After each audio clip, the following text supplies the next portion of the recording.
So I've seen this coming for quite a while now. I had my doubts about El Dorito after 0.5 and the upcoming 0.6 as it was, and after I'd heard a few things through the grapevine, and using my own better judgment, I saw this one coming a mile off. I brought it up in my Discord before Christmas when somebody asked me would I cover El Dorito, and they got quite heated about it. And I stated my case and said I don't think El Dorito is going to last very long, so I don't want to cover it. And that day has finally come. Microsoft have finally decided that they have had enough with Halo Online. They haven't gone after the El Dorito team specifically, but they have asked for all code regarding Halo Online to be removed. That has essentially killed El Dorito, as Halo Online was of course the base for the mod. Along with this, they have enacted their right to remove any links to Halo Online code, whether that be from GitHub, the El Dorito site, torrent sites, file sharing sites, anything like that. And being Microsoft, one of the largest companies in the world, they will of course ensure that that is enacted. I personally am not surprised by this. I've seen it coming for a while. A lot of people argued against me on this, but the warning signs have been there for a long time. Admittedly, the warning signs we saw were not the warning signs mentioned in the article.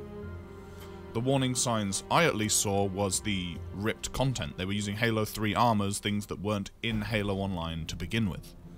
Things that they didn't create themselves, things that they took from other games. And that instantly breaks the game content usage rules. The community is of course in backlash mode right now.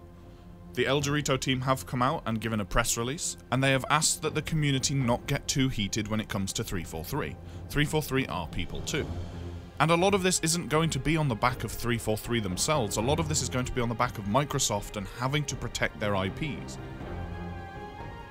Halo Online is a project that's supposed to have died a death, a project that the public are not supposed to even be aware of anymore. They're supposed to have forgotten about it and moved on to other things. But it's modding teams like the El Dorito team that have kept that project alive. And while I feel, like everybody else, that we really do need a proper classic Halo gameplay experience on PC, breaking Microsoft's game content usage rules is not the way to go about that. A lot of people are ragging on Installation 01 as that was mentioned in Microsoft's blog post. And I can understand why, as Installation 01 isn't out yet. It's not finished, it's not done, it's not here. Whereas Halo Online was something players could go and play right now. It's almost like a little child being given a toy that then becomes their favourite toy, and then having it taken away from them. They would be understandably upset. I didn't even play El Dorito and I'm upset because it hurts the community as a whole.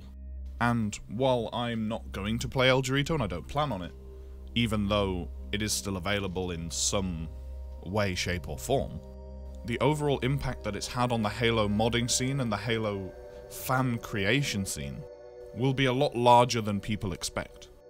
And that saddens me, as somebody that enjoys building small gameplay experiences that may hearken to other games. This is Microsoft's message to the El Dorito team. While we are humbled and inspired to see the amount of passion poured into this project, the fact remains that it is built upon Microsoft-owned assets that were never lawfully released or authorized for this purpose.